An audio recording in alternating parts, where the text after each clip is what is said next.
দক্ষিণ পশ্চিম বঙ্গোপসাগরে একটি লঘুচাপ তৈরি হয়েছে। এটি আরও ঘনীভূত হয়ে বৃহস্পতিবার দুপুরের মধ্যে নিম্নচাপে পরিণত হতে পারে। তবে ঘূর্ণিঝড় রেমালে রূপ নেবে কিনা, কতটা শক্তিশালী হবে বা কোন অঞ্চলে আঘাত হানবে তা আরও দুদিন পর বোঝা যাবে বলে জানিয়েছে আবহাওয়া অফিস। ঘূর্ণিঝড় বা নিম্নচাপ যাই হোক না কেন, রোববার থেকে সারা দেশে ভারী বৃষ্টির সম্ভাবনা হয়েছে।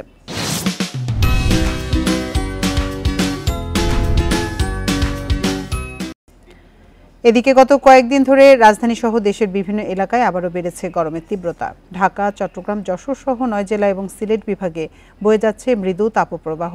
মঙ্গলবার দেশের সর্বোচ্চ তাপমাত্রা রেকর্ড করা হয় চুয়াডাঙ্গায় ৩৭.৫ ডিগ্রি সেলসিয়াস। এ সময় সর্বোচ্চ বৃষ্টি রেকর্ড করা হয় পটুয়াখালীতে ৬৪ মিলিমিটার। নিম্নচাপ হোক বা সাইক্লোন হোক, তার হিট করার আগ পর্যন্ত এটা বৃষ্টি কমে যায়।